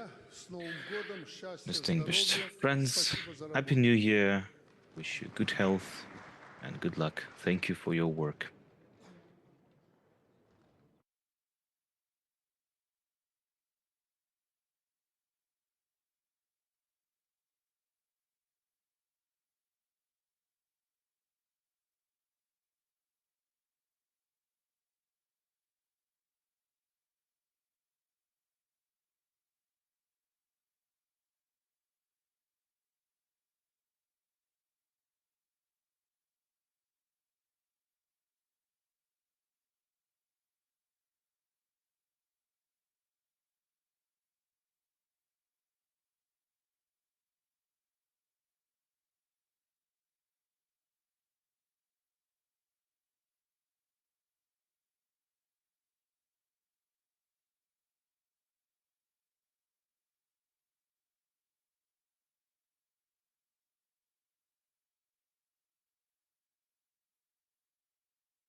Добрый вечер. Добрый вечер, уважаемые дамы и Good господа. evening, Добро ladies and пожаловать на gentlemen. торжественную церемонию вручения Международной Welcome to премии the мира ceremony, имени the Льва awarding of Николаевича the Толстого. international, На сцену приглашается президент the Leo Российской Tolstoy Федерации International Peace Владимир Prize. Владимирович Путин.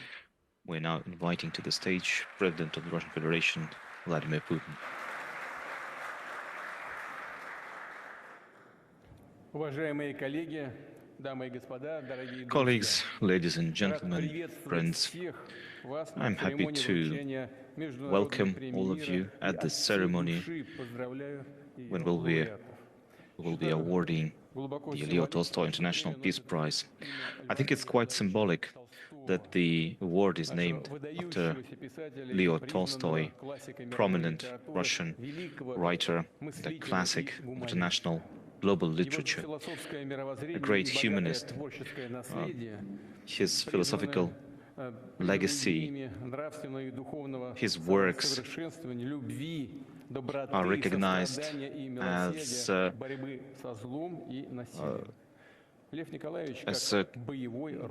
carrying core values of fight against evil, fight for good. He participated in the fight in the defense of Sevastopol. He fought in wars, and he knew the kind of wounds these periods create in people's souls and how important peace is. Leo Tolstoy did a lot to prevent wars, to promote war prevention, or preserving the cultural identity of peoples of the world. He wrote that all people of the world have equal rights to use the natural goods of the world, and all people have the right to be respected. Now, this Leo Tolstoy International Peace Prize was created only recently, but it turned out to be very much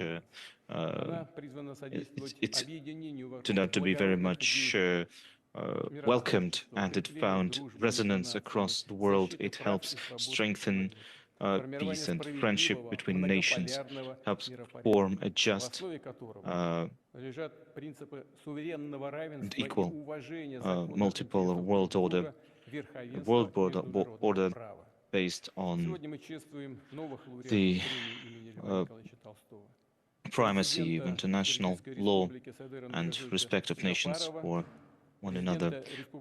Today we will be awarding the Peace Prize to President of Kyrgyzstan Sadir Japarov, President of Tajikistan Emomali Rahmon, President of Uzbekistan Shavkat Mirziyoyev. A lot of representatives of cultural circles and scientists are among those deciding who this award goes to.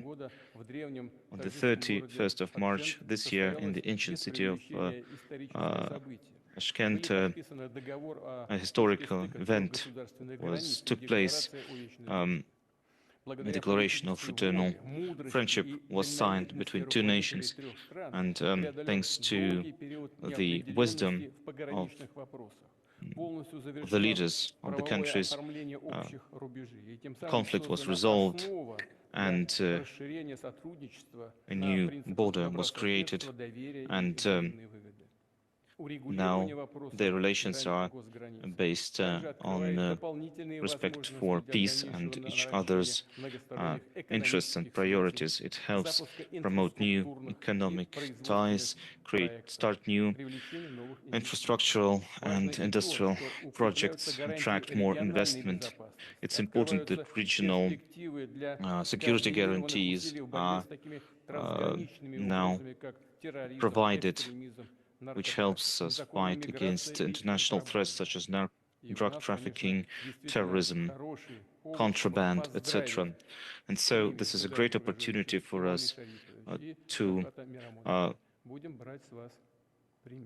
congratulate all three presidents on their great achievement. We wish them good health, further success in their mission to promote peace across the world, and to the peoples of Uzbekistan, Tajikistan, and Kyrgyzstan we wish well-being and good fortune. Thank you. Thank you, Mr. President. And now we invite to the stage the chairman of the Jurors Committee, head of the Mariinsky Theatre, Director General of Bolshoi Theatre, National Artist of Russia, Valery Gergiev.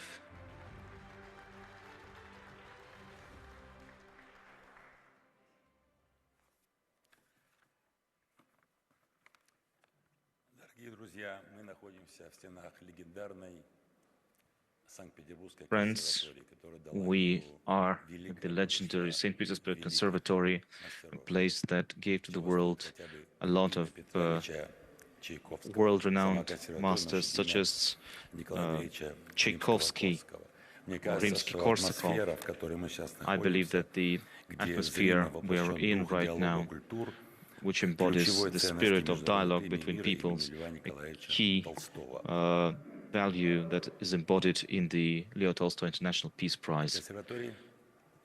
This conservatory, we musicians, we feel these values very strongly because we take our inspiration from the talents of people over the centuries. As a conductor, I draw from both Tchaikovsky and Bach and Mozart and others. I can hear all of the world, and through creative process, through art, only through it we can achieve true, lasting international peace. I have a lot of colleagues all across the world, and as you all know, the language of music requires no translation.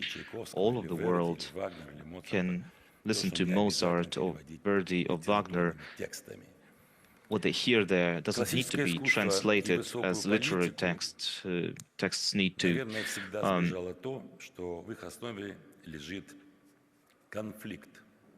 At the basis of music always lies conflict. Without this conflict, without this strain, no art is possible. A playwright uses conflict to create a scene, or as the politician uses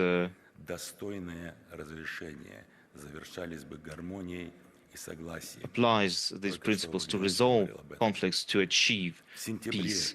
In September, the members of the Jurors Board decided on the laureates of the year 2026, and these are President of Kyrgyzstan Sadyr Japarov,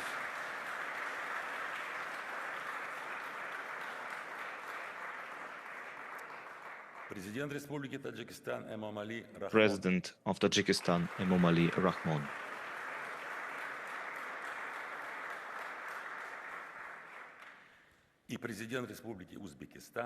and President of Uzbekistan Shavkat Mirziyoyev.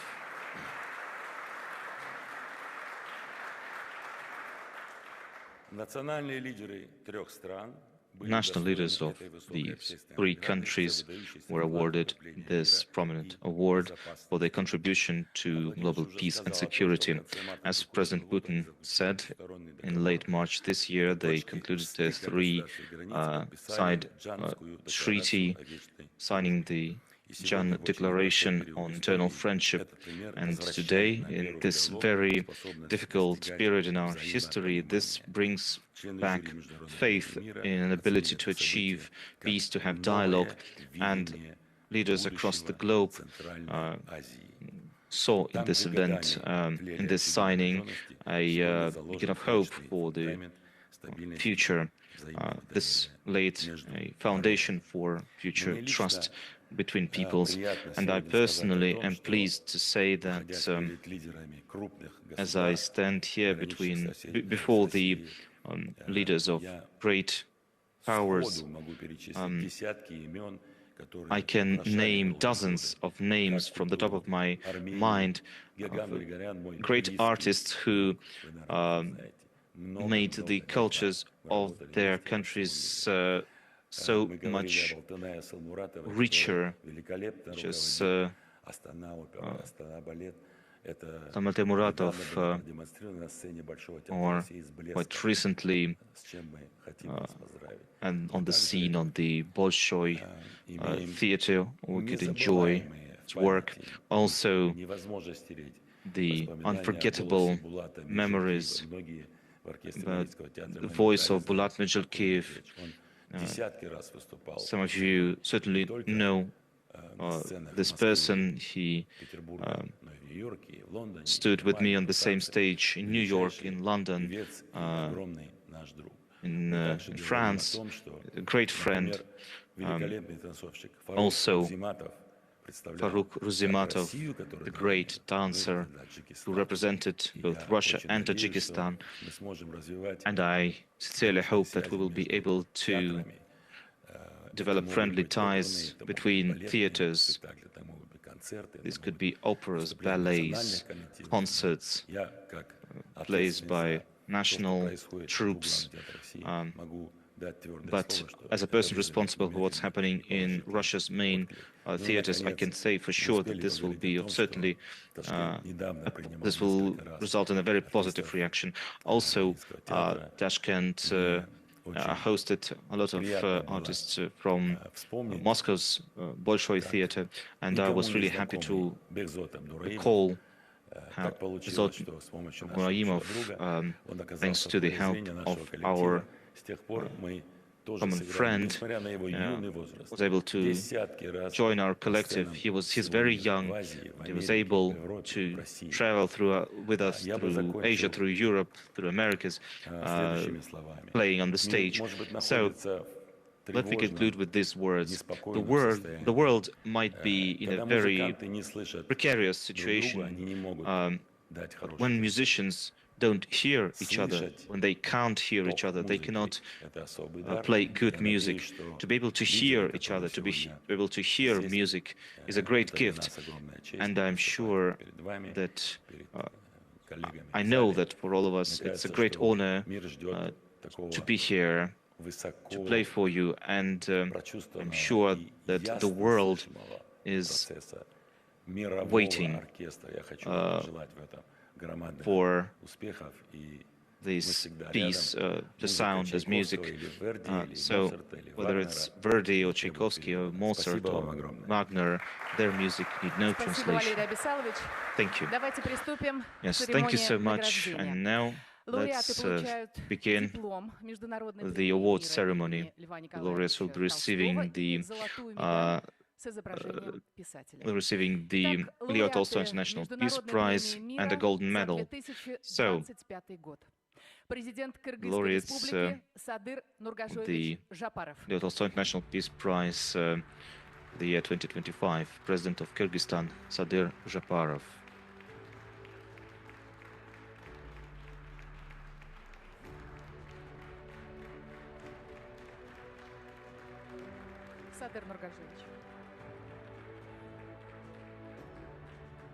Лауреат Международной премии мира за 2025 год, президент the Leo Tolstoy International Peace Prize, year 2025, President of Tajikistan, Emomali Rahmon.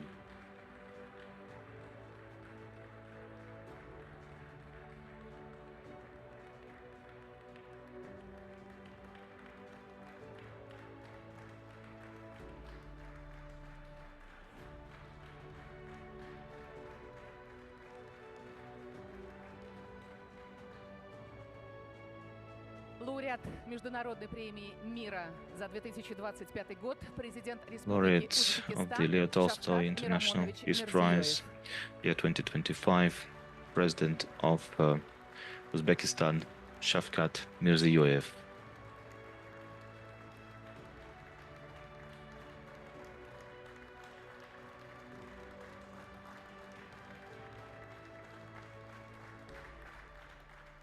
Уважаемые лауреаты, примите наши поздравления. Distinguished И для laureates, ответного слова к микрофону я приглашаю президента I will Кыргызской now республики invite Садыра President of Жапаровича Kyrgyzstan, Жапарова. Sadir Japarov, to address the audience.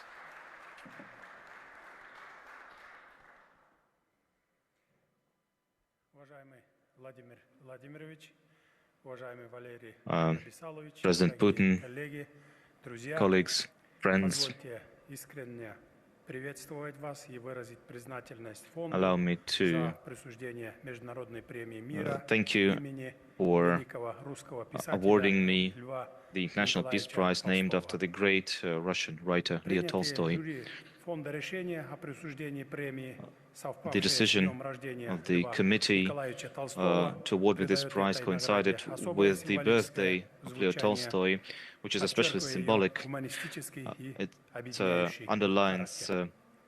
Эта its награда является признанием нашего общего совместного вклада в укрепление idea мира, of unity. стабильности и обеспечение безопасности Центральной This Азии. award signifies Сегодня Центральная our Азия commitment to становится peace and strengthening пространством security доверия, in Central Asia. добрососедства, Today, взаимовыгодного Central Asia сотрудничества is и becoming устойчивого a развития. place of peace, Очевидно, good что neighborly окончательное relations, and урегулирование sustainable приграничных development. вопросов в It is регионе clear that имеет огромное final значение для resolution евразийской of безопасности и border issues in the геополитической region стабильности has в целом, а также great укрепляет importance статус for global интеграционных stability объединений и региональных форматов, and участниками strengthens которых мы regional являемся. groups and organizations which we Достигнутые are part of. договоренности стали наглядным The agreements выражением reached искреннего стремления наших clearly народов к show миру, that our согласию и peoples добрососедству.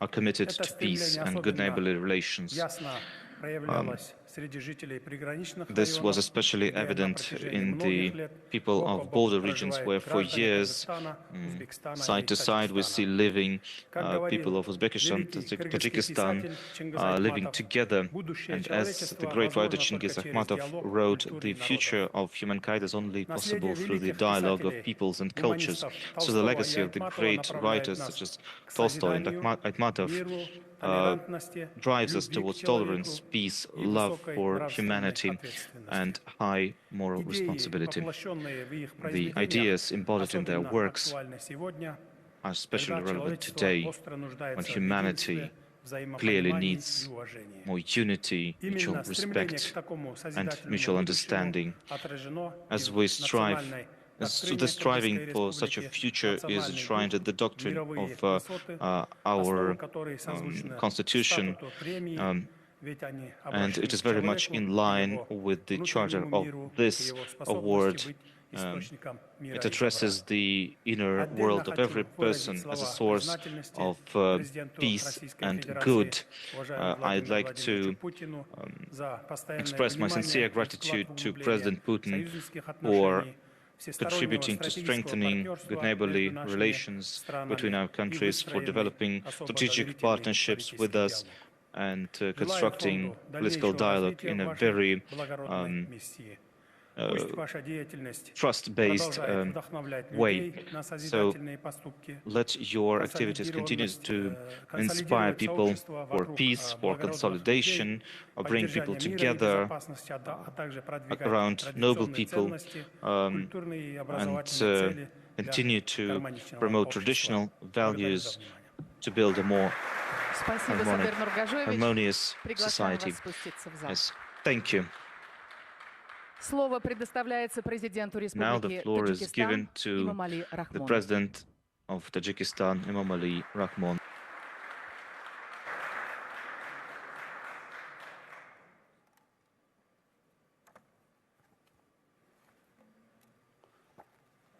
Уважаемые коллеги, Colleagues, I'm very grateful to the leadership of the Russian Federation and the International Peace Prize Foundation for this honor.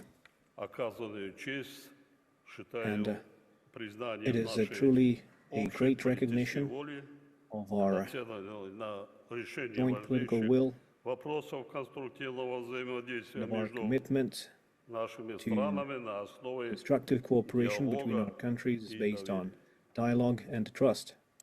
Также воспринимаю ее не только как I also see this as more than recognition of a personal contribution, but also as the outcome of the concerted efforts of our countries to strengthen peace and security in the region of Commonwealth.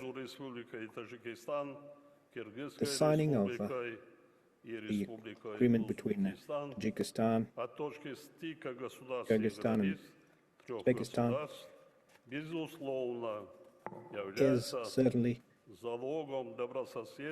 a key step towards regional stability and sustained good neighborly relations. I am confident that peaceful resolution of border issues is not just a path to stability, but is also a precondition for our mutual development and prosperity.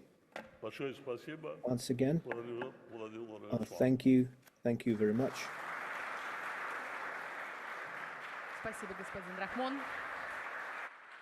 Thank you, President Ramon.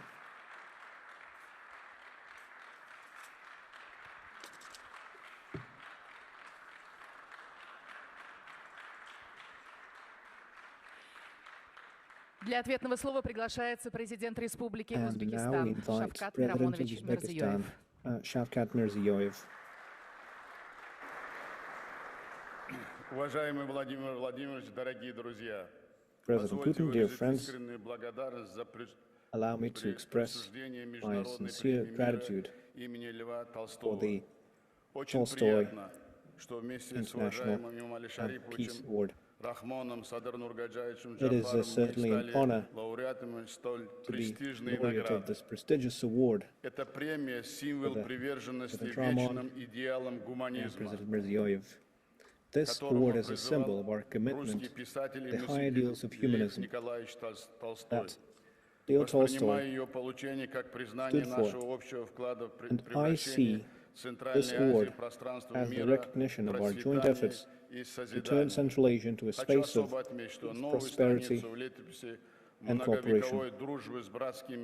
It is a new page in our joint history, and this page was made possible through combined political will and the sincere aspirations of our peoples to live in an atmosphere of mutual trust and good neighborliness. A historic role was played by the treaty that was signed at the Hunjan Declaration. Today, we can say that the borders that used to be separating our countries are now bridges for cooperation for our country. Strengthening cooperation is a prime priority based on an understanding of our joint responsibility for the future of Central Asia. I am confident that we will continue to strengthen our unity and consolidation and multilateral cooperation in the region. In conclusion, I would like to express once again my deep appreciation of this award as recognizing our collective actions to strengthen sustainability and stability in the Central Asian region. Thank you very much. Спасибо вам, Шавкат Мирамонович. Спасибо. Thank you. Thank you, Mr. Mirziyoyev. Thank you. Уважаемые лауреаты, примите еще раз наши поздравления. Благодарим за большой личный вклад в укрепление мира и безопасности Центральноазиатского региона.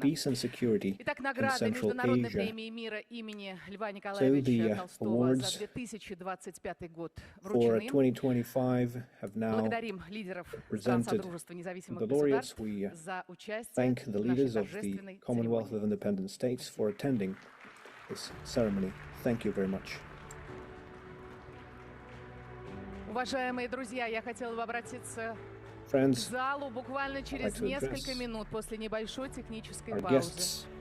Мы продолжим наш великолепный концерт intermission, after Великолепная which концертная the программа concert will симфонического continue. оркестра We have a Мариинского beautiful театра под program, управлением маэстро Валерия Гергиева и Mariinsky звезд Theatre оперной Symphonic сцены. Orchestra, Буквально led by 2-3 Valery минуты. Gergiev, Спасибо. and Stars of Opera, 2 or 3 minutes.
Дорогие друзья, присаживайтесь, пожалуйста. Мы в полной боевой готовности. У артистов очень хорошее настроение, я это вижу. Итак, мы готовы продолжать наш праздничный вечер. Дорогие друзья, пожалуйста, занимайте свои места, и мы продолжаем. Мы с вами находимся в историческом месте Санкт-Петербурга, в знаковом месте, в здании Санкт-Петербургской государственной консерватории имени Николая Андреевича Римского-Корского. Здесь учились и преподавали великие композиторы, исполнители, музыканты, чьи произведения сейчас, в наше время, исполняются на лучших сценах мира. А что, как если не великая сила искусства лучше всего соединяет народы и страны? Гений непостижим, он принадлежит всему человечеству. Поэтому сегодня в честь лауреатов Международной премии мира имени Льва Николаевича Толстого будет звучать музыка. Откроет программу произведения выпускника Санкт-Петербургской консерватории, композитора Георгия Свиридова. Вальс из музыки к повести Александра Сергеевича Пушкина «Метель». На сцене симфонический оркестр Мариинского театра под управлением маэстро Валерия Гергиева.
А сейчас Александр Бородин.